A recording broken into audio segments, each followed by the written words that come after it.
کا عنوان ہے معراج عشق۔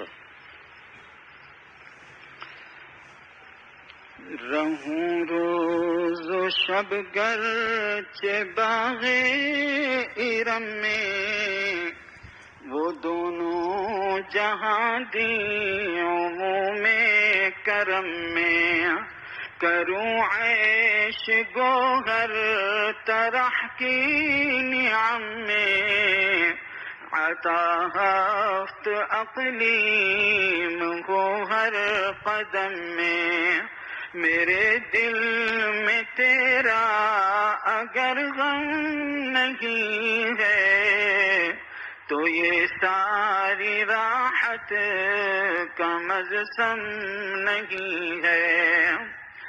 بہت خوش نما ہے یہ بنگلے تمہارے، یہ گملوں کے جھرمٹ یہ رنگین نظارے، ارے جی رہے ہو یہ کس کے سہارے کہ مرنے سے ہو جائیں گے سب کنارے، اگر قرب جانے بہارا نہیں ہے، یہ ننگے خزاں ہے گلستان نہیں ہے، تمہیں سے ہے جنت بھی جنت ہماری، نہ ہو تم تو جنت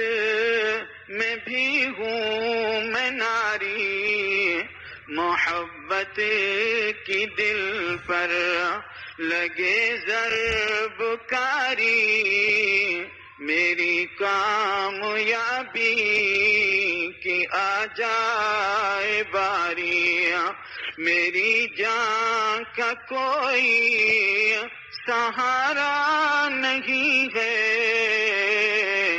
بجز تیرے کوئی ہمارا نہیں ہے، یہ ہے عشق میں امتحان کس بشر کا، بنائے ذبیحہ جو اپنے پسر کا، پدر سے ہے اعجاز قلب و جگر کا، پسر سے ہے اعجاز تسلیم سر کا، تیرے حکم پر کیا گوارا نہیں ہے، کوئی تجھ سے بڑھ کر پیارا نہیں ہے، تیرے عشق کے غم کا ادنا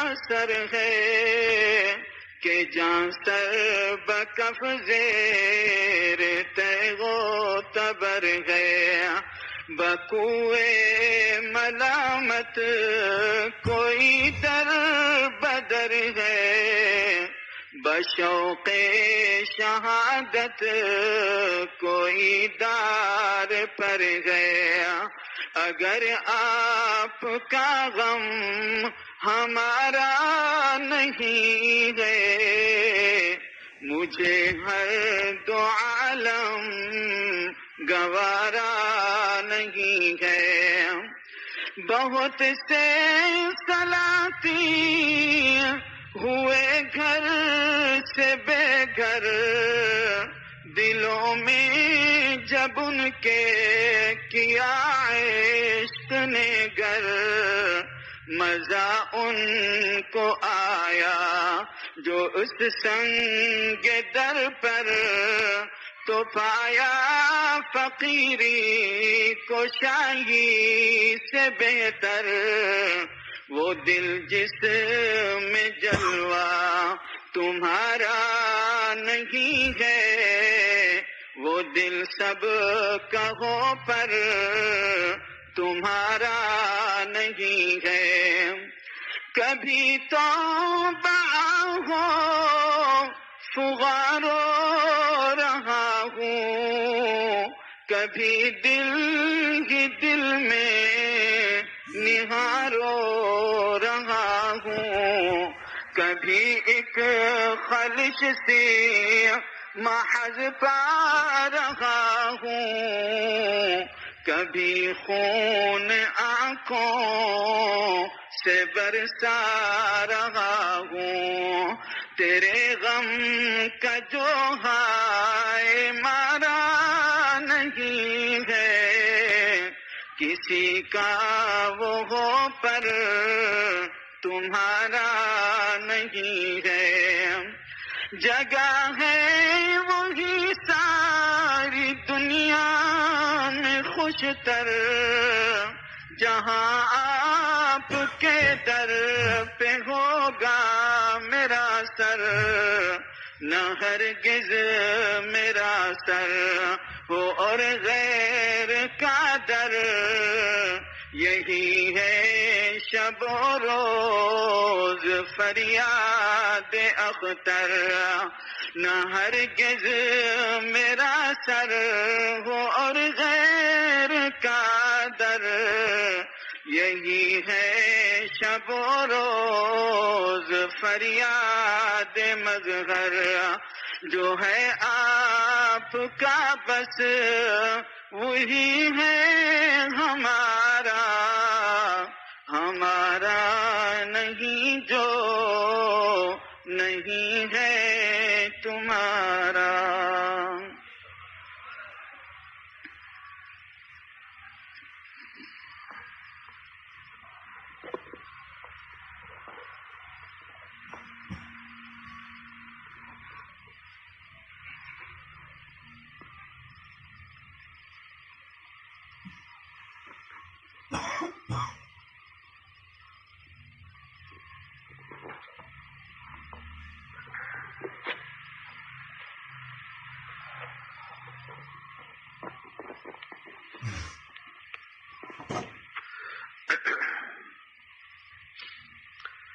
الحمد لله وكفى وسلام على عباده الذين اصطفى، أما بعد فأعوذ بالله من الشيطان الرجيم، بسم الله الرحمن الرحيم، وقال إني ذاهب إلى ربي سيهدين، رب هب لي من الصالحين، فبشرناه بغلام حليم، فلما بلغ معه السعي قال يا بني إني أرى في المنام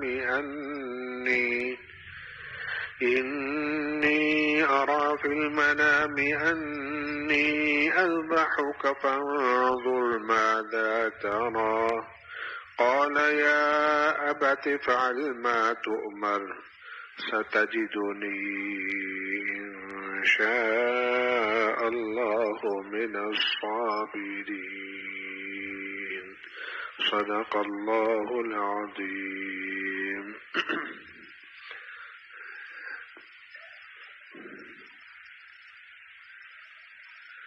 ابھی ہمارے شیخ اور پیر و مرشد شیخ العرب والعجم تبریز دورہ عارف باللہ حضرت اقدس مولانا شاہ حکیم محمد اختر صاحب نور اللہ مرقدہ کے جو اشعار پڑھے جا رہے تھے، یہ اشعار حضرت والا رحمت اللہ علیہ کے اس وقت ہوئے جب حضرت کی عمر 20-22 برس کی تھی۔ اس سے آپ اندازہ کریں کہ اس عمر میں ایسے درد بھرے اشعار، اللہ تعالیٰ کی عشق و محبت گویا کہ کوٹ کوٹ کے بھری ہوئی ہے۔ اور پھر وہ منظر نامہ کیا، وہ منظر ایسا کہ نواب چھتاری، جن کے بارے میں ہم اپنے پیارے شیخ حضرت والا مولانا شاہ حکیم محمد مظہر صاحب نور اللہ مرقدہ سے بھی سنتے رہتے ہیں کہ حضرت کی اس وقت اپنی ذاتی ریل گاڑی تھی، جس طرح سے آج کل لوگوں کا پرائیویٹ پلین ہوتا ہے، ذاتی جہاز ہوتا ہے ہوائی، تو نواب چھتاری کی اپنی ذاتی ریل گاڑی تھی۔ لیکن ان کی خصوصیت یہ تھی کہ وہ علماء سے محبت کرتے تھے. حضرت تھانوی رحمۃ اللہ علیہ سے بیعت، اور ان کے بعد حضرت مولانا شاہ عبد الغنی صاحب پھول پوری رحمۃ اللہ علیہ سے بیعت تھے. تو حضرت پھول پوری رحمۃ اللہ علیہ نواب چھتاری کیا تشریف لے جا رہے تھے. حضرت والا رحمۃ اللہ علیہ ساتھ کار میں تشریف فرمات کار میں موجود تھے. حضرت پھول پوری رحمۃ اللہ علیہ کا تیل لگانے کا سر میں معمول تھا. یہ بھی نبی کریم صلی اللہ علیہ وسلم کی ایک ادا ہے، جو ایک اہتمام. افسوس ہے کہ آج مسلمان اپنی کھوپڑیوں میں تیل نہیں لگاتے، اس لیے ہر وہ غصے میں رہتے. بہت اچھی چیز ہے، فائدے کی. میں خود اپنی بات بتاتا ہوں، اگر سر میں تیل نہ لگے تو واقعی ایسا لگتا ہے کہ سر کاٹ کھانے کو دوڑ رہا ہے. تو الحمدللہ خود میرا اپنا روزانہ کا معمول ہے کہ اس کے بغیر میری بھی گاڑی نہیں چلتی ہے. تو حضرت پھول پوری رحمت اللہ علیہ کے سر میں تیل ہوتا تھا تو اس کا اثر ٹوپی پر آیا ہوا تھا حضرت کی. تو حضرت والا رحمت اللہ علیہ فرماتے ہیں کہ میں نے عرض کیا کہ حضرت آپ نواب صاحب کے یہاں تشریف لے جا رہے ہیں تو اگر ٹوپی کو تبدیل فرما لیں، صاف ستھری ٹوپی حضرت کے دے دیتے ہیں. تو حضرت پھول پوری رحمت اللہ علیہ میرے شیخ فرماتے ہیں کہ ناراض ہوئے اور فرمائے کہ ہمیں نواب کی پرواہ نہیں ہے، اس ٹوپی سے ہم نے ابھی اللہ تعالیٰ کے حضور میں نماز پڑھی ہے، لہذا اگر نواب کو ہمارا یہ آنا پسند نہ ہو اس طرح سے تو ہمیں اس کے ہاں جانا منظور نہیں. تو یہ بھی ایک مسئلہ ہے، نماز کے مستحبات میں سے ہے کہ انسان ایسے کپڑوں میں نماز پڑھے کہ جس کو پہن کر، آج کل کے زمانے کے اعتبار سے میں عرض کرتا ہوں کہ وہ کپڑے ایسے ہوں کہ جس کو پہن کر انسان کہیں دعوت میں جا سکے، ایسے کپڑوں میں نماز پڑھے. ایسے کپڑوں میں نماز پڑھنا یہ مستحب اور پسندیدہ ہے، گویا کہ دعوت والے کپڑوں میں جائے. اور جس کپڑوں میں نماز پڑھی اب اسی کپڑوں سے چلے جائے. اس لیے آپ دیکھیے ہمارے بزرگوں کو دیکھے کہ اب دنیا دار ہے، اس کا تو عالم یہ ہے کہ رات کو سونے کے الگ کپڑے، صبح اٹھ کے جاگنگ کرنے جائیں گے اس کے الگ کپڑے، اس کے بعد آفس جائیں گے اس کا الگ کپڑے، آفس سے واپس آئیں گے ریلیکس ہونے کے الگ کپڑے، اس کے بعد کہیں دوستوں میں جانا ہے تو الگ کپڑے، دعوت میں جانا ہے تو کوئی الگ کپڑے. اس سے آپ اندازہ کریں کہ کتنے کپڑوں کی بھرمار ہم نے کر رکھی ہے. اور ایک ہم اپنے بزرگوں کو دیکھا، اللہ والوں کو دیکھا، صاف ستھرے کپڑے. صفائی تو مطلوب ہے لیکن جن کپڑوں میں نماز پڑھتے ہیں انہی کپڑوں میں کسی کیا جانو اسی کپڑوں میں تشریف لے جاتے. تو یہ بھی ایک نماز کا مسئلہ ہے کہ نماز ایسے کپڑوں میں پڑھے کہ جن کپڑوں میں دعوت میں جا سکتا ہو. اس کے لیے یہ نہیں ہے کہ کوئی قیمتی کپڑا پہنا جائے، کوئی قیمتی کپڑے کا مسئلہ نہیں ہے، مسئلہ اپنی حیثیت کے موافق ہے کہ جیسے اپنی حیثیت ہو. جیسے عید بقرعید پر عیدین کے اندر نیا کپڑا پہننا کوئی لازم نہیں ہے، نیا کپڑا پہننا یہ کوئی لازم نہیں ہے. ہاں یہ ہو کہ اس وقت جو سب سے اچھا کپڑا میسر ہو اس کپڑے کو پہنے. ہاں اللہ تعالیٰ نے کسی کو گنجائش دی ہے اور وہ لے بھی سکتا ہے، گنجائش بھی ہے تو اس کے لیے ایک مستحب ہے کہ اللہ تعالیٰ کی نعمت کا شکریہ اس طرح ادا کرے. سبحان اللہ. تو بہرحال حضرت پھول پوری رحمت اللہ علیہ کے ساتھ حضرت بھی تھے ہمارے شیخ اور مرشد رحمت اللہ علیہ. تو وہاں پر جو منظر، ظاہر بات ہے کہ نواب کا محل کیسا ہوگا جس کی ذاتی ریل گاڑی ہے اور ذاتی ہے اور کیسا. تو اس میں حضرت کے یہ اشعار بہت خوشنما ہے. یہ بنگلے تو مارے، یہ گملوں کے جھرمٹ، یہ رنگی نظارے. ارے جی رہے ہو کس کے سہارے کہ اپنے پلاٹوں پر، اپنی بلڈنگوں پر اور اپنے مکانات پر تم جو ہے وہ ناز کرتے پھرتے ہو. اور میں آپ کو ایک بات بتاؤں، مزے کی بات ہے، آج کل لوگوں کے پاس جو پلاٹ ہے وہ سب پریشان گھوم رہے. کیوں؟ کیونکہ نئے بجٹ میں اناؤنس ہو گیا نا کہ اس پر بھی ٹیکس لگے گا، کہ جس کے پاس اوپن پلاٹ ہے جو تعمیر شدہ نہیں ہے اس پر بھی ٹیکس لگے گا. دیکھو اب یہی چیز مصیبت بن رہی ہے. تو جو دنیا میں مصیبت بن رہی ہے، جو دنیا میں مصیبت بن رہی ہے، میرے پیارے دوستو، حضرت والا رحمت اللہ علیہ کتنا سمجھاتے تھے کہ مرنے سے ہو جائیں گے یہ سب کنارے، اگر قرب جانے بہارا نہیں ہے تو یہ ننگے خزاں ہیں، گلستہ نہیں ہے۔ یعنی اصل چیز دیکھو، انسان جو بھی مرے گا وہ گزر جائے گا، کوئی چیز اپنے ساتھ نہیں لے کر جائے گا، ہاتھوں سے گھڑی اتار لے جائے گی، کینچی سے کاٹ کر کپڑے اتار لیے جائیں گے، اس کے قیمتی چشمے ایک طرف ہو جائیں گے، اور جیب میں جو اس کے پیسے بھی نوٹ رکھے وہ بھی کوئی نہ کوئی ہڑپ لے گا۔ حضرت والا رحمت اللہ علیہ ایک بات فرمایا کرتے تھے، عام طور پہ ہمارے یہاں ایک بات مشہور ہے کہ مردہ کے جو کپڑے ہیں نا، جو اس کے جسم پر موت کے وقت ہوتے ہیں، اس کپڑے کو صدقہ کر دینا چاہیے۔ یہ بات مشہور ہے لیکن یہ بات درست نہیں ہے۔ مشہور تو ہے لیکن درست نہیں ہے، کیونکہ وہ بھی کپڑے جو نا وہ ترکے میں جاتے ہیں میرے دوست، وراثت میں جائیں گے۔ اب کہتے کیا؟ کہتے اصل میں اس میں نحوست گھسی ہوئی ہے، تو موت کے وقت پہنے تھے تو نحوست گھسی ہوئی ہے۔ تو حضرت والا رحمت اللہ علیہ فرماتے ہیں موت کے وقت تو اس نے گھڑی بھی پہنی ہوئی تھی، نحوست اس میں نہیں گھسی، اور موت کے وقت میں اس کی جیب میں نوٹ بھی تھے، ہو سکتا ہے ڈالر بھی ہو، اس کی جیب میں نوٹ تھے، نحوست اس میں نہیں گھسی۔ تو فرمایا کہ نحوست کتنی چالاک ہے، دیکھ کر گھستی ہے۔ تو اس لیے بہرحال یہ ایک برسبیل تذکرہ ایک ہو گیا، ذکر ہو گیا۔ تو اصل جو چیز ہے وہ اللہ تعالیٰ سے قرب و تعلق ہے، باقی جتنی چیزیں ہیں میرے پیارے دوستو یہ سب یہی رہ جانے والی ہے۔ حضرت تھانوی رحمت اللہ علیہ کی ایک بات ہمارے شیخ اکثر سنایا کرتے تھے، فرمایا کہ ایک مالک کے پاس، ایک شخص کے پاس ایک الماری ہے، اس میں دو خانے ہیں، ایک نیچے خانہ ایک اوپر خانہ۔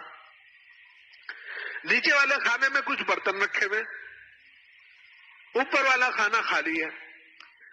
تو مالک نے اپنے نوکر سے کہا کہ نیچے والے خانے میں جو کپ اور گلاس رکھا ہے، جو رکھے ہیں ان میں سے ایک گلاس اوپر والے خانے میں رکھ دو۔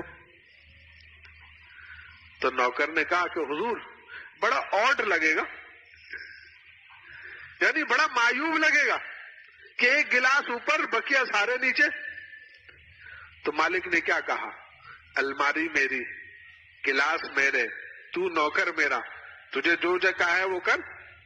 اوپر والے گلاس کو اسمارٹ فون پکڑا دیں گے، وائی فائی کا کنیکشن دے دیں گے، یوٹیوب دیکھتا رہے گا، بڑے مزے سے زندگی گزر جائے گی اس کی، تجھے کیا پریشانی ہے؟ تو نوکر خاموش۔ کچھ عرصے کے بعد اس نے کہا کہ ایک کپ اٹھا کر اوپر رکھو، ایک پیالہ اوپر رکھ دو۔ اب نوکر اٹھایا، پھر مالک کا خیال اس نے وہ رکھ دیا۔ اس طرح تھوڑے تھوڑے کرتا رہا۔ تو ایک دن نوکر نے کہا کہ مالک سمجھ میں نہیں آ رہا ہے کہ یہ بات ہے کیا ہے۔ تو اس مالک نے کہا کہ دیکھ، یہ جتنے کپ اور گلاس ہے ایک ایک کر کے میں سب کو اوپر والے خانے میں منتقل کر دوں گا۔ الماری میری، گلاس اور پیالے میرے، اور تو نوکر میرا، تو تیرا کام ہے بات ماننا۔ اس پر فرماتے ہیں حضرت تھانوی رحمت اللہ علیہ، کیسی پیاری نصیحت ہے کہ دیکھو یہ دنیا اور آخرت یہ دو خانے ہیں، یہ نیچے والا خانہ ہے اور وہ اوپر والا خانہ ہے۔ یہاں سے ایک ایک کر کے شخص اوپر والے خانے میں منتقل ہوتا چلا جائے گا، اور وہ یہاں سے جانے والے اپنے پیاروں کے جانے والوں پر اس کے جانے والے کے پیارے یہ سمجھتے ہیں کہ وہاں اکیلا ہے۔ اکیلا نہیں ہوتا میرے دوستو، بلکہ اپنے خاندان والوں کے ساتھ ہوتا ہے۔ اللہ اکبر، وہاں اکیلا نہیں بلکہ اس کے خاندان والے پوچھتے ہیں، ہاں بھائی چچا جان کیسے ہیں، فلاں کیسے ہیں، فلاں کیسے ہیں، بچے کیسے ہیں، خیر خیریت۔ اور اگر کسی رشتے دار کے بارے پہ کہے کہ بھائی اس کا تو پتہ، اس کا تو انتقال ہو گیا، کہ اچھا اس کا انتقال ہو گیا، وہ تو یہاں آیا نہیں، تب وہ افسوس کرتے ہیں کہ یہاں نیکوں میں نہیں آیا، دوسری طرف چلا گیا۔ تو اس لیے یہ ایسا نہیں ہے، عبث اور بیکار نہیں ہے۔ دیکھو نا فرمایا، افحسبتم انما خلقناکم عبثا، تم کیا سمجھتے ہو، تم کیا گمان کرتے ہو کہ ہم نے تم کو ایسے بیکار پیدا کیا؟ آگے اللہ تعالیٰ نے فرمایا وَأَنَّكُمْ إِلَيْنَا لَا تُرْجَعُونَ، اور تم یہ سمجھتے ہو کہ تمہیں لوٹ کر نہیں آنا کیا ہمارے پاس؟ تو پتہ ہی چلا نہ اللہ تعالیٰ نے ہمیں عبث یعنی بیکار پیدا کیا، اور نہ ہمیشہ ہم سب کو، ہم یا ہم میں سے کسی کو اس دنیا میں رہنا ہے۔ اللہ اکبر۔ یہ اللہ تعالیٰ نے یہ جو موت کا رکھا، میرے شیخ رحمت اللہ علیہ فرماتے تھے یہ موت ایک پل کی طرح ہے۔ فرمایا کہ ڈرنے کی ضرورت نہیں ہے، ایک اچھے انداز سے پیش کرو کہ یہ موت ایک مل ہے، یہ موت ایک پل ہے، ایک پل ہے جو کہ اس دنیا میں رہنے والوں کو آخرت سے ملاتا ہے، جو ہمیشہ ہمیشہ کی ہم سب کی زندگی ہے، یہ آخرت سے ملانے والی چیز ہے۔ ہاں، یہاں پر جو ہم اعمال کریں گے اس اعمال کے مطابق اور اس اعمال کے حساب سے وہاں ہمارا پروٹوکول ہوگا میرے دوستوں۔ یہاں جو ہم بوئیں گے وہاں پر ہم کاٹیں گے، وہاں اس سے ہم فائدہ اٹھائیں گے۔ وہاں یہ دار العمل ہے، وہ دار الجزا ہے، یہاں ہم عمل کریں گے اللہ آخرت کو اپنی سنوارنے کے لیے اور آخرت کو اپنی بنانے کے لیے، اور وہاں پر وہ کام آئے گا۔ تو لہذا یہ فرمایا کہ سمجھایا کہ دیکھو موت ڈرنے کی چیز نہیں ہے، یہ موت ڈرنے کی چیز نہیں ہے۔ پھر حضرت والا رحمت اللہ علیہ حضرت ابراہیم علیہ السلام کا واقعہ سنایا کرتے تھے کہ حضرت ابراہیم علیہ السلام کی جب انتقال کا وقت آیا، وصال کا وقت آیا، حضرت اسرائیل علیہ السلام آئے۔ چونکہ نبیوں کا معاملہ یہ ہوتا ہے کہ نبی کی روح ان کی اجازت سے قبض کی جاتی ہے، یہ ان کا ایک ہائی پروفائل لوگ ہے نا، روحانیت اور ایمانیات اور کے اعتبار سے اللہ کے نزدیک، لہذا ان کے لیے اسرائیل السلام ایسے روح قبض نہیں کر سکتے۔ ہم سے نہیں پوچھا جائے گا، یہ ہم لوگوں سے نہیں پوچھا جائے گا، ہمارے لیے تو معاملہ بھائی تم بالکل تیار رہو، جب ہوں گے ٹیٹوا دبا کے لے جائیں گے۔ لیکن انبیاء علیہ السلام جو اللہ تعالیٰ کے مقربین میں ان جیسا تقرب کسی کو نہیں ہے، تو ان کا یہ معاملہ، حضرت علیہ السلام آئے اور آ کر عرض کیا، درخواست کی کہ میں آپ کی روح قبض کرنے کے لیے آیا ہوں۔ حضرت ابراہیم علیہ السلام خلیل اللہ تھے۔ خلیل اللہ، جی خلیل کا ترجمہ دوست سے کرتے ہیں، یعنی اللہ کے دوست، اور نبی کریم صلی اللہ علیہ وسلم کا نام کا جو لقب تھا وہ حبیب اللہ تھا، اور حبیب کے معنی بھی دوست کے کرتے ہیں اردو میں، لیکن میرے شیخ اور مرشد رحمت اللہ علیہ فرماتے تھے دونوں دوستوں میں فرق ہے، خلیل میں اور حبیب میں فرق ہے۔ اردو میں تو ترجمہ دونوں کا دوست سے کیا جاتا ہے، لیکن فرمایا عربی کے اعتبار سے دونوں کی دوستی میں فرق ہے۔ خلیل اس دوست کو کہتے ہیں جو عاشق ہوتا ہے، اور حبیب اس دوست کو کہتے ہیں جو محبوب ہوتا ہے۔ کتنا بڑا فرق ہے، ایک عاشق دوست ہے اور ایک محبوب دوست ہے، ایک محب ہے ایک محبوب ہے، یہ فرق ہے۔ لہذا ابراہیم علیہ السلام نے عزرائیل علیہ السلام سے فرمایا، جو عرض کیا کہ اللہ نے آپ کی روح قبض کرنے کے لیے بھیجا، تو فرمایا کہ کیا کوئی دوست اپنے دوست کی جان لیتا؟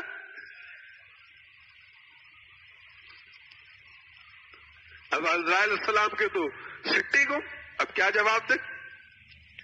اللہ تعالیٰ کی خدمت میں حاضر ہوئے، اللہ تعالیٰ سے عرض کیا کہ آپ کے خلیل تو یہ کہہ رہے، تو فرمایا کہ جاؤ ہمارے خلیل سے کہہ دو کہ دوست سے ملاقات کا، دوست سے ملاقات کا یہی ذریعہ ہے۔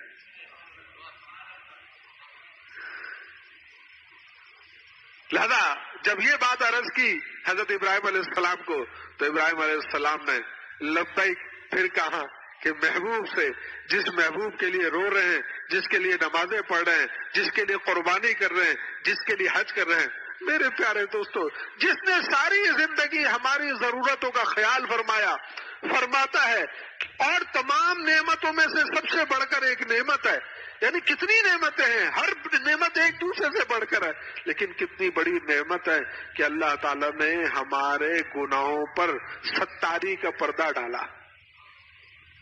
سوچے تو کتنی بڑی نعمت ہے کہ ہمارے عیوب پر، ہماری خطاؤں پر، ہمارے گناہوں پر اللہ تعالیٰ نے پردہ ستاری ڈالا، یعنی ہمیں ذلیل اور رسوا نہیں فرمایا۔ کیا آج آدمی دیکھتا ہے شکل دیکھ کر کہتا ہے حضرت صاحب، صوفی صاحب، مولانا صاحب، کیسی عزت کرتا ہے. اور وہ اپنے دل میں حیران ہوتا ہے کہ یا اللہ، کیا آپ کی ستاری ہے، کیا آپ کی کرم فرمائی ہے کہ آپ نے مجھ جیسے نالائق کے گناہوں کو مخلوق سے چھپا دیا. آج مخلوق محبت کی نگاہ سے دیکھ رہی ہے مجھے. اور اگر اس کو میری حقیقت پتہ چل جائے تو تھوکنا بھی پسند نہ کرے کہ اس پر تو تھوک کر اپنے تھوک کو بھی کیوں ضائع کروں. تو یہ ابراہیم علیہ السلام کا جو فرمایا نا کہ موت کا اللہ سے ملاقات کا ایک ذریعہ ہے. تو بہرحال ابراہیم علیہ السلام کا ہی تذکرہ چل رہا تھا. حج کا یہ جو موسم ہے، قربانی کا موسم ہے، یہ ابراہیم علیہ السلام کی بڑی یادگار ہے. یہ جو کوہ صفا سے مروہ،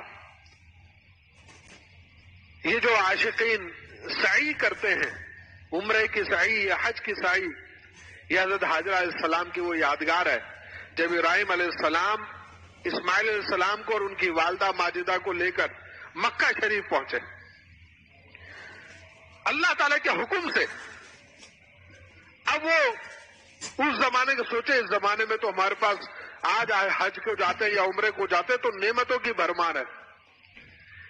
اور حج گروپ والے سے حاجی جو جانا چاہتا ہے وہ پوچھتا ہے، ہاں بھائی مکتب شیطان کے قریب ہے یا دور ہے؟ کیسی عجیب بات ہے، سوال بھی کیسا کہ شیطان کے قریب ہے یا دور ہے. ارے بھائی تو شیطان کے لیے وہاں جا رہا ہے یا رحمان کے لیے جا رہا ہے؟ لیکن کیسی عجیب ہے. اور پھر مزے کی بات ہے، اس مکتب کو کیا نام دیا؟ کہتے ہیں وی آئی پی مکتب ہے. جو شیطان کے جتنا قریب ہوتا ہے اتنا وی آئی پی مکتب ہوتا ہے. ایسے مکاتب جو ہے وی آئی پی کہلاتے ہیں. تو اب آپ تصور کریں کہ آج جو نعمتیں کتنی بھری پڑی ہے کہ حاجی صاحب بغیر پیپسی کے کھانا نہیں کھاتے. تینوں ٹائم ان کو فل بورڈ میل چاہیے، تینوں ٹائم ان کو جناب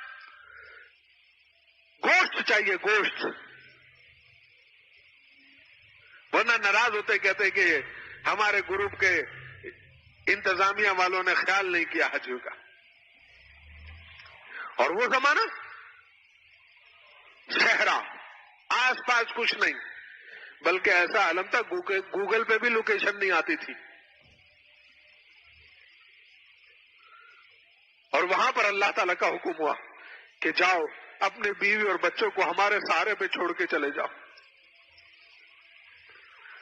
اب وہ کیسا منظر. اب اسماعیل علیہ السلام چھوٹے تھے، دودھ شیر خار، دودھ پیتے بچے، اب پیاسے تڑپ رہے ہیں، ایڑیاں رگڑ رہے. حضرت حاجر علیہ السلام جو ماں ہے، ماں اپنے اس بچے کی حالت پر بے قرار، بھاگ کر صفا کی طرف جاتی ہے، صفا کے پہاڑ پر پہاڑی پہ چڑھتی ہیں، وہاں سے بھاگ کر مروہ پر. اس لیے یہ جو میلین کے درمیان جو سبز گنبد ہیں، جو لائٹیں آج کل ہوتی ہیں، اس کے درمیان میں جو مردوں کے لیے ایک دوڑ ہے، تیز بھاگنا ہے، بھاگنا. لیکن اس میں خیال کرنا چاہیے کہ وہ بھاگنا عورتوں کی طرح والا ہو، یعنی میراتھن والا نہیں. جو بعض لوگ بہت تیز بھاگتے ہیں اور عورتوں کے لیے بھاگنا نہیں ہے. اگرچہ حضرت علیہ السلام اس طرح سے کیا، لیکن عورتوں کے لیے وہاں بھاگنا نہیں ہے. بہرحال یہ مسائل ہے جو سیکھنے کی ضرورت ہے. اللہ تعالیٰ نے اس ادا کو اتنا پسند کیا، کسی حاجی کا، کسی معتمر کا، یعنی عمرہ کرنے والے کا نہ حج قبول ہوگا نہ عمرہ قبول ہوگا، اور وہ احرام نہیں کھول سکے گا جب تک سعی نہ کر لے. حج کے لیے تو مسئلہ ہے، بہرحال وہ حج کی صحیح بات میں بھی کر سکتا ہے، احرام کھول کے بھی کر سکتا ہے، لیکن عمرے والا تو کھول نہیں سکتا، اس کے لیے ضرورت ہے. اللہ اکبر. یہ ادا، اسی میں سے ایک ادا قربانی کی ادا، کہ جب ابراہیم علیہ السلام پر وہ امتحانات کا وقت گزرا کہ آپ کو آگ میں ڈالا گیا، آپ کو ملک بدر کیا، عرض کیا تھا کہ ابراہیم علیہ السلام نے دعا مانگی, اللہ تعالیٰ نے دعا قبول کی. اب عالم یہ کا اسماعیل علیہ السلام اس دعا کا مصداق ہے. قرآن کریم نے اس واقعے کو عجیب انداز سے ذکر کیا, بہت ہی ایک عاشقانہ انداز ہے.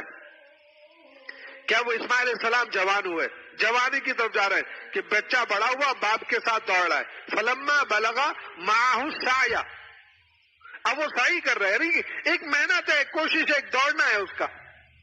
اتنا بڑا ہو گیا. بڑھاپے کی اولاد کیسی ہوتی ہے جناب؟ بڑھاپا خود ایک چیز ہے, بڑھاپے کی اولاد اس کا ایک اپنا ہوتا ہے, کیونکہ بڑھاپے میں باپ کا دل کمزور ہو جاتا ہے, کہ یہ فطری چیز ہے. جوانی میں دل, اس لیے حضرت والا رحمت اللہ علیہ فرماتے تھے, ایک ایسی مزاح, ایک بات فرماتے, کسی بڈھے سے کرتا مت مانگنا, وہ نہیں دے گا.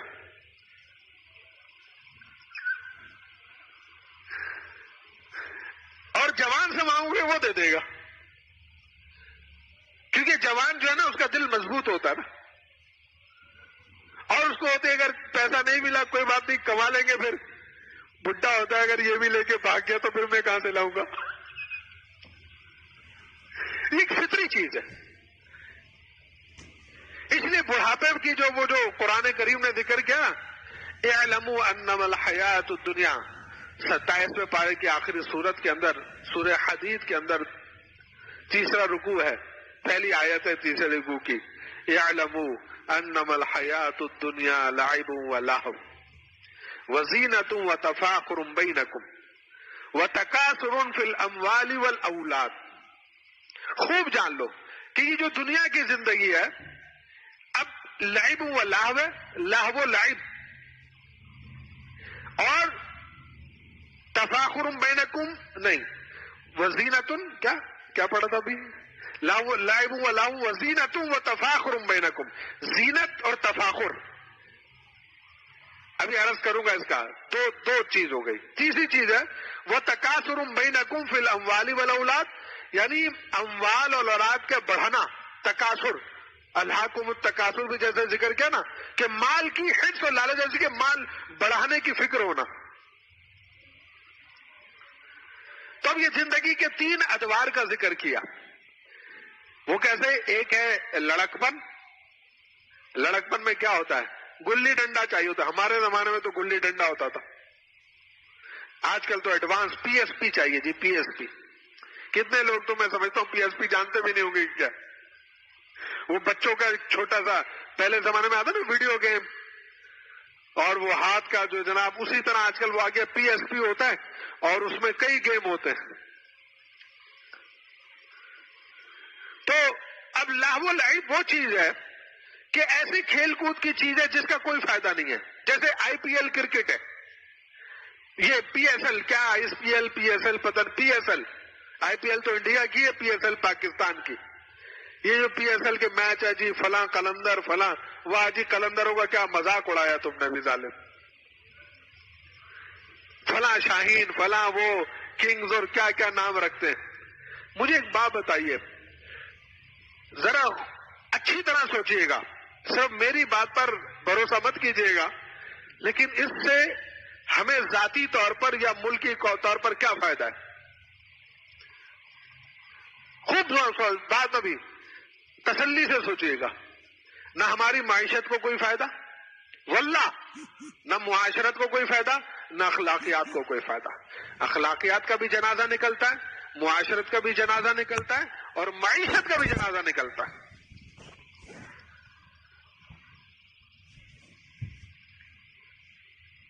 یہ ہے لہو لعب, جس کا نہ دین کا فائدہ نہ دنیا کا فائدہ. اس لیے نشر الطیب فی ذکر النبی الحبیب صلی اللہ علیہ وسلم میں حضرت تھانوی رحمت اللہ علیہ نے نبی کریم صلی اللہ علیہ وسلم کے جو ذکر کیا کہ آپ صلی اللہ علیہ وسلم کی جو مجلس ہے وہ آپ صلی اللہ علیہ وسلم کی عام حالت کیا تھی. فرمایا ایک تو یہ, آپ صلی اللہ علیہ وسلم اکثر خاموش رہتے تھے, زیادہ گفتگو نہیں فرماتے تھے. آج ہمارے یہاں تو کمال سمجھتے ہیں نا بولنے والا, کہ جی بڑا بولتا ہے, اس کو کمال سمجھا جاتا ہے. کہتے اتنا, بعض لوگ, ایک صاحب نے تو ایسا کہا کہ ایسا کمال ہے کہ خاموشی کے فائدے پر میں 6 گھنٹے بول سکتا ہوں.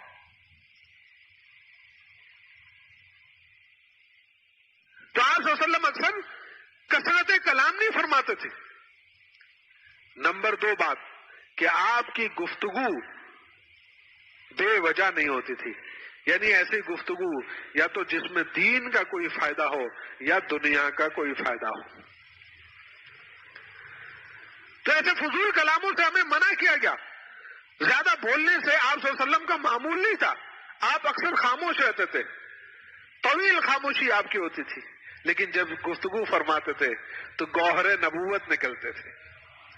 سبحان اللہ, کہ چننے والا ان کو چنے اور آج تک ان سے استفادہ کیا جا رہا ہے. اللہ اکبر. تو لہو و لعب ایسے کھیل کود کو کہتے ہیں جس کا نہ دنیا کا فائدہ نہ دین کا فائدہ. آپ بچوں کو دیکھتے ہیں نا, بچوں کے ہاتھ میں کاغذ اور قلم دے دیں, پینسل دے دی, اب بچہ کیا کرے گا؟ کیڑے مکوڑے مارے گا, ایسے پھیرے گا یوں کر. اور ابا پوچھے, کوئی اسے پوچھے کیا کر رہے ہو؟ ضروری کام کر لوں, ہے نا, دیکھتے نا, ضروری کام کر لوں. اور اگر اس سے وہ چھین لو نا, اف کیسا رونا دھونا مچاتا ہے. اس کو کہتے ہیں لہو و لعب. یہ مثال کے طور پہ عرض کیا کہ کرنے والا اس کو ضروری سمجھتا ہے اور فی الحقیقہ وہ ایک عبث اور فضول کام ہوتا ہے. یہ ہے لہو و لعب. اور لڑکپن کی زندگی ایسے ہی ہوتی ہے. کرکٹ کھیل رہے ہیں تو کھیلے جا رہے ہیں, ہاکی کھیل رہے ہیں تو کھیلے جا رہے ہیں. چلو میں اپنی بات بتاتا ہوں, کسی اور کا نہیں کہتا. میں تو کہتا ہوں خدا کے لیے تم کرکٹ کھیل لو. میں کہتا ہوں کہ تم کرکٹ کھیل لو, اپنے بچوں کو کرکٹ کھلا دو. کیوں؟ کسی طریقے سے تو بھاگے دوڑے کسی طرح. ہمارے زمانے میں جو میرا بچپن لڑکپن کا زمانہ گزرا ہے, اس زمانے میں ویڈیو گیم بھی کہاں, اس وقت ہمارے بہت بعد میں جا کے آنا شروع ہے. نہ یہ گیم اینڈ واچ, نہ PSP, اور نہ جناب وہ پلے اسٹیشن, اس قسم کی کوئی چیزیں نہیں. سارا دن دوڑتے بھاگتے اسی میں گزرتا تھا, جس کا نتیجہ یہ بھی ہوتا تھا کہ کھا کے بھی پیٹ نہیں بھرتا تھا, کیونکہ سارا دن بھاگتے دوڑتے رہتے تھے. آج کل ماں باپ بچے کے پیچھے لگے رہتے کہ خدا کے لیے کچھ کھا لو. وہ ہلے گا جلے گا تو کھائے گا نا. اس میں میرے بچے بھی شامل ہیں. کہ اب ایک ماحول ایسا بن گیا کہ وہ بھاگنے دوڑنے کا وہ چیز ہی نہیں ہے. تو اس لیے اس کو فرمایا کہ یہ دنیا کی زندگی کیا ہے؟ لعب و لہو ہے. لہو و لعب کہ فضول کام, کوئی فائدہ نہیں, نہ دین کا نہ دنیا کا. نمبر 2, دوسرا فرمایا زینتم و تفاخر بینکم. اب وہ لڑکپن سے نکلا, اب ٹین ایجر بن گیا. اب آپ دیکھیں اس کے سٹائل بدلیں گے, کبھی یوں بال کے سٹائل, کبھی ایسے کہ یار فلاں کی طرح کٹ بنا دو, فلاں کی طرح بنا دو. اب جناب اپنی ڈریسنگ پہ, اپنے کپڑوں پر اس کا ایک جو ہے نا وہ آنے لگتا ہے.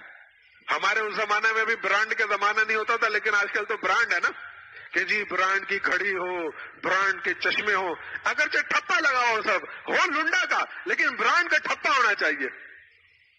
برانڈ کے جوتے ہیں اور فلاں چیز جی برانڈ کی اور ایسا ہو. تو اب یہ کیا ہے؟ یہ زینت اور تفاخر پر آ گیا. اب جناب بال بنانے ہیں تو فلاں شیمپو لینا ہے, فلاں برل کریم لگانی ہے. ایک صاحب ہیں, مجھ سے عمر میں کافی چھوٹے ہیں, تو ایک دفعہ میں نے ان کی ٹوپی کسی وجہ سے انہوں نے اتاری تو دیکھا سر بالکل صاف بالوں سے نا.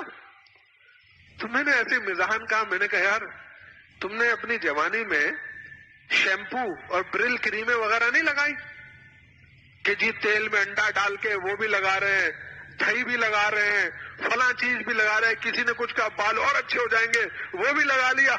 کہا سب کیا ہے. میں نے کہا اسی کا نتیجہ یہ ہے.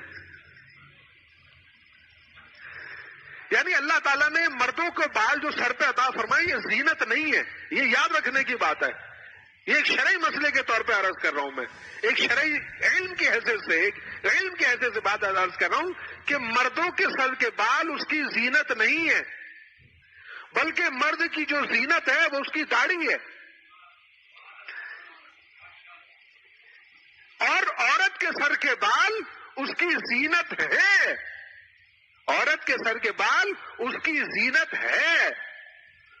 اور اس کی دلیل دیکھیے، حضرت والا رحمت اللہ علیہ نے فرمایا کہ مرد کتنا ہی سر پہ تیل لگا لے، روغن مقوی دماغ بھی لگا لیا، سرسوں بھی لگا لیا، بلکہ کہتے اخروٹ کا تیل لگاؤ تو بال کالے نہیں ہوتے، وہ بھی لگا لیا، برل کریم بھی لگا لی، چون کے انڈے والا شیمپو بھی لگا لیا، ایلو ویرا کا بھی لگا لیا، ایلو ویرا کا جیل بھی لگا دیا، کسی نے کہا وہ لگا لو، وہ بھی لگا لیا، دہی میں انڈا پھینٹ کے بھی لگا لیا، تیل میں بھی انڈا ڈال کے لگا لیا، روغن بیضہ مرو بھی لگا لیا، لیکن پھر بھی انجام کیا نکلتا ہے؟ جو ہماری کھوپڑیاں ہیں، پھر بھی کھوپڑی فارغ البال ہوتی ہے. کیوں؟ اس لیے اللہ نے اس کو زینت نہیں بنایا. لیکن یہاں ماشاءاللہ بوڑھے حضرات زیادہ عمر والا بھی موجود ہے، ان کے داڑھیوں کے بال نہیں نکلتے. کیوں؟ اللہ نے یہ زینت رکھی ہے. لہذا مرد کتنا ہی بوڑھا ہو جائے اس کی داڑھی کے بال نہیں گرتے، تھوڑے بہت گرے لیکن داڑھی سے ختم نہیں ہوتی اس کی. کیوں؟ اس لیے کہ داڑھی اللہ نے اس کی زینت بنائی ہے. اور عورت کتنی بوڑھی ہو جائے، اس کے سر کے بال نہیں گرتے، حالانکہ وہی شیمپو وہ بھی لگاتی ہے، انڈے بھی، دہی بھی، مختلف تیلوں کو ملا کر ایک نیا تیل ایجاد کر کے اس کو بھی لگاتی ہے، لیکن پھر بھی اس کے سر کے بال گرتے نہیں ہیں میرے دوستوں، گنجی نہیں ہوتی ہے. کیوں؟ اس لیے کہ اللہ نے اس کے سر کے بال کو اس کی زینت بنایا ہے. اس لیے یہ مسئلہ خوب یاد رکھنے کی ضرورت ہے کہ ہماری مائیں بہنیں بیٹیاں بھی آتی ہیں اور اپنی بہنوں بیٹیوں کو سمجھایا جائے، بیویوں کو، کہ عورت سر کے بال کاٹ نہیں سکتی ہے. عورت کے لیے سر کے بال کاٹنا حرام ہے، گناہ کبیرہ ہے. اگرچہ اس کا شوہر بھی کہے اس کو کہ تم اپنے سر کے بالوں کو کاٹو، تو یاد رکھیے اس کی بھی اجازت نہیں ہے. اور اسی طرح سے جو ابرو ہے نا، آئی بروز، اس کو بناتے ہیں نوکدار کمان کی طرح سے. یہ ان بھووں کا بنانا، ان آئی بروز کا بنانا بھی عورتوں کے لیے، عورت کیا مردوں کے لیے بھی حرام ہے. آج کل تو مرد بھی بناتے ہیں، حیران ہوتے ہیں جناب، مردوں کا بیوٹی پارلر کھل گیا، اب شادی ہو رہی ہے، مرد بھی ویکس کروا رہا ہے، یعنی اپنے جسم سے بال اتروا رہا ہے. واہ ظالم واہ، تو مرد ہے، مرد رہا نہیں تو پھر کیا بچا تو؟ کمال کی بات ہے. تو یہ وہ چیزیں، تو اس لیے فرمائیں کہ دوسری بات کہ وہ جوانی کے اندر ہوتا ہے زینت اور تفاخر، کہ جی موبائل، ہینڈ سیٹ، پھر اسٹائل. حضرت والا فرمایا کرتے تھے کمر ٹیڑھی کر کے بات کرتا ہے، اسٹائل اور چلنے کا انداز کہ جی ایسے چلو، عورتوں کو بھی مردوں کو بھی چلو اس طرح سے. ہمارے ایک پیر بھائی حضرت والا رحمت اللہ علیہ کے پاس آئے کرتے تھے، تو ان کی تون اچھی خاصی بڑی، ان کے چلنے کا انداز ذرا عجیب تھا. میں ایک مزاح کے طور پہ کوئی تحقیر سے پناہ چاہتا ہوں اللہ سے. تو حضرت والا رحمت اللہ نے ان سے فرمایا میاں تو کیسے چلتا ہے؟ شیخ ہے. تو حضرت نے ان سے فرمایا میاں تو کیسے چلتا ہے؟ تو کہنے لگے حضرت میری بیوی بھی مجھے ٹوکتی ہے.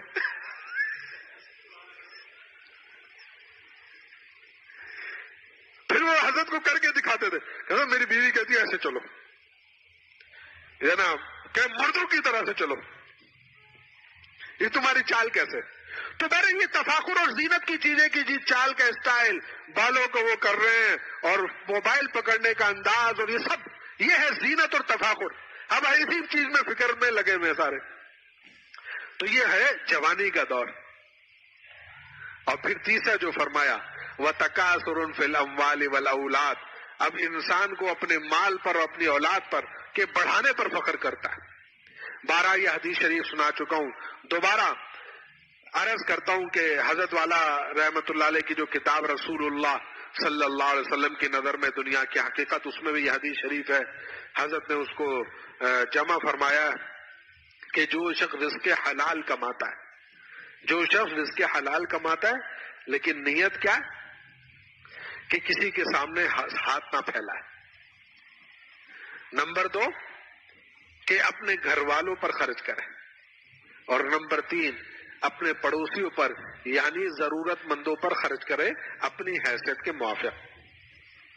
تو اللہ تعالیٰ سے اس حال میں ملے گا کہ اس کا چہرہ قیامت کے دن 14ویں رات کے چاند کی طرح چمکتا ہوگا. تو اس میں 2 باتیں ہیں. ایک ہے رزق حلال اور نمبر 2 نیت. 2 باتیں. اب اس کا دوسرا حصہ ہے حدیث شریف کا آگے جز دیکھیے کہ فرمایا کہ من طلب حلالا کہ جو حلال کماتا ہے رزق حلال اس کا لیکن اس کی نیت کیا ہے؟ 3 باتوں کا ذکر کیا. مفاخرن دوسروں پر فخر کرے. مکاثرن اپنے مال کو بڑھانا مقصود ہو. اور نمبر 3 مرائین لوگوں کو دکھانے کے لیے. تو کیا نیت ہوئی؟ مال بڑھانا، فخر کرنا اور لوگوں کو دکھانا. تو نبی کریم اور تو اب باتیں تو ہو گئی. ہے حلال ہی، رزق ہے حلال لیکن نیت کا فرق آ گیا نا. تو دونوں رزق حلال ہے، نیت کا فرق ہے. تو نبی کریم صلی اللہ علیہ وسلم فرماتے ہیں کہ وہ اللہ تعالیٰ سے اس حال میں ملاقات کرے گا کہ اللہ تعالیٰ اس سے ناراض ہوں گے. اور بڑھاپا کیا ہے؟ بات بڑھاپے پہ چلی تھی کہ تکاثر فی الاموال والاولاد کہ اس کو یہ کہ اپنے اولاد پر اپنے مال کو بڑھانا اور اس پر فخر کرنا کہ جی بس مال بڑھانے کی فکر ہے. تو اس کو اللہ تعالی نے فرمایا، آگے فرمایا کمثل غیث اعجب الکفار نباتہ ثم یہیج فتراه مصفرا ثم یکون حطاما کہ تم دیکھتے ہو کہ جب بارش ہوتی ہے تو کسان بھی حیران ہوتا ہے اور اپنی کھیتی کو دیکھ کر اگتی ہے، پیلی پڑتی ہے اور پھر وہ بھوسا بن جاتی ہے. آگے فرمایا وفی الآخرۃ عذاب شدید ومغفرۃ من اللہ ورضوان کہ آخرت میں یا تو عذاب شدید ہے یہ اللہ تعالیٰ کی طرف سے خوشی، اللہ کی رضا اور خوشی اس کے لیے ملے گی. میرے دوستوں، تو ابراہیم علیہ السلام بوڑھے تھے، اس بڑھاپے میں یہ فیصلہ کہ بچے کو ذبح کریں. اس لیے مفسرین فرماتے ہیں جو نقطہ فرمایا کا انی اذبحو کا، ایک تو وہ خواب دیکھا کہ انی ارا فی المنام، بیٹے سے فرمایا کہ میں نے خواب دیکھا. چونکہ بیٹا جانتا تھا کہ میرا باپ نبی ہے اور نبی کا خواب بھی حجت ہوتا ہے، وہ بھی وحی ہے، نبی کا خواب بھی وحی ہوتا ہے. اس لیے بیٹے نے کیا فرمایا؟ اچھا ابراہیم علیہ السلام نے کس انداز سے پوچھا کہ میں نے خواب دیکھا. لہذا روایتوں میں آتا ہے یہ ابراہیم علیہ السلام نے خواب ایک دفعہ نہیں دیکھا بلکہ کم از کم 3 مرتبہ یہ خواب دیکھا. اور بیٹے سے فرمایا انی ارا فی المنام، میں نے خواب دیکھا ہے، فانظر ماذا ترى، اب دیکھ لو تمہاری کیا رائے ہے.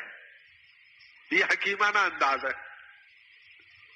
یہ نہیں کہا چلو آ جاؤ چھری پھیرے، لیکن حکیمانہ انداز سے کہ دیکھ لو تمہاری کیا رائے ہے. سبحان اللہ. جس بیٹے کو اللہ نے فرمایا فبشرناہ بغلام حلیم، ہم نے اس کو حلم والا بیٹے کی خوشخبری دی. اب وہ بیٹے کا جواب دے کے یا بتی افعل ما تؤمر، چونکہ بیٹا جانتا تھا کہ میرا باپ وحی ہے تو اس لیے کہ اسماعیل علیہ السلام نے کیا کہا، ابا جان جس بات کا آپ کو حکم ملا ہے وہ کر ڈالیے، کر گزریے.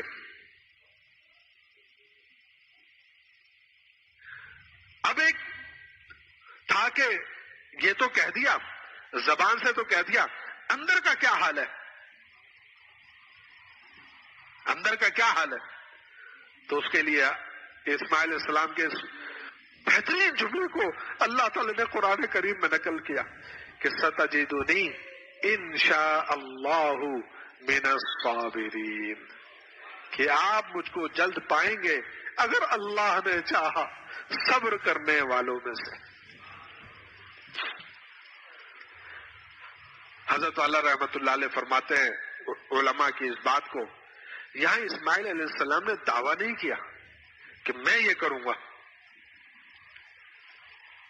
دیکھو نا لیڈران قوم دعویٰ کرتے کہ ہم مہنگائی ختم کر دیں گے، نہ انشاءاللہ، نہ کچھ، نہ اللہ سے رجوع۔ ظاہر بات جب جو طریقہ ہی غلط ہے، سود کا ایک طریقہ ہے، اس کے ذریعے سے ہم مسلمانوں کو کیسے ترقی مل سکتی ہے؟ نہ کوئی اللہ پر بھروسہ، نہ کوئی شریعت، نہ سنت، نہ گناہوں کو چھوڑنا، نہ اللہ سے رجوع کرنے کی بات، تو میرے پیارے دوستو کیسے ہوگا ایسا؟ ان اللہ لا یغیر ما بقوم حتی یغیروا ما بانفسہم، کہ اللہ کسی قوم کو تب کے حالات کو نہیں بدلتا، حتی یغیروا، جب تک وہ خود اس کو بدلنے کی فکر نہیں کرتے۔ تو انشاءاللہ کہہ کر ایک عاجزی کا کیا؟ تو پتہ چلا جب انسان گفتگو کرے اس کی گفتگو میں عاجزی ہونی چاہیے، اپنے دست و بازو پر نہیں، اللہ پر نظر رکھے اگر اللہ نے چاہا۔ اور پھر حضرت والا فرماتے ہیں کہ علماء نے ایک بات اور فرمائی کہ یہ فرمائے کیا، من الصابرین، یہ نہیں کہا کہ میں صبر کروں گا، یہ نہیں کہا کہ انشاءاللہ میں صبر کروں گا، بلکہ اس طرح کہا من الصابرین کہ اے ابا اگر اللہ نے چاہا تو آپ مجھ کو صبر کرنے والوں میں سے پائیں گے، کہ جس طرح سے اور لوگ صبر کرتے ہیں اسی طرح سے میں بھی اللہ کے صبر کرنے والوں میں سے ہوں گا۔ اللہ اکبر، کیا عاجزانہ انداز ہے۔ بہرحال اللہ تعالیٰ اپنی رحمت سے، آگے بھی بڑے عجیب و غریب چیزیں ہیں اس میں، اور اللہ تعالیٰ اپنی رحمت سے ہمارے قربانیوں کو قبول فرمائے۔ اور اللہ تعالیٰ کو چونکہ یہ ابراہیم علیہ السلام کو سے قربانی کرانا مقصود ہی نہیں تھی، بیٹے کو ذبح کرانا مقصود ہی نہیں تھا، صرف اللہ تعالیٰ کی عشق و محبت کا تماشا دکھانا تھا کہ دیکھو ہماری تیرے حکم پر کیا گوارا نہیں ہے اور کوئی تجھ سے بڑھ کر پیارا نہیں ہے۔ لیکن جانور سے کو ذبح کرنے کا اجر ایسا رکھا جیسے کہ گویا اپنی اولاد کو ذبح کرنا، اس کے ایک ایک بال پر ایک ایک وہ قطرہ۔ اب آپ دیکھیں جانور کا کتنا زمین کے کتنا قریب ہوتا ہے، لیکن وہ جو چھری گر کے وہ خون زمین تک پہنچنے میں کتنی دیر لگتی ہے، لیکن اس زمین پر پہنچنے سے پہلے وہ اللہ تعالیٰ کا بندہ مقبول ہو جاتا ہے۔ تو بہرحال اللہ تعالیٰ اخلاص عطا فرمائے، اور اس بات کی فکر نہ کریں کہ جی بڑا جانور لے کے لوگوں کو دکھانا اس کو مقصود ہوگا، یا چلو قربانی کا گوشت کھائیں گے، ان نیتوں کو نہیں، بلکہ محض اللہ کی رضا اور خوشی کے لیے اللہ ہم سب کو قربانی کی توفیق عطا فرمائے، اور حاجیوں کو بھی شرف قبولیت کے ساتھ حاضری حج مقدر فرما کر حج میں آسانی پیدا فرما دے۔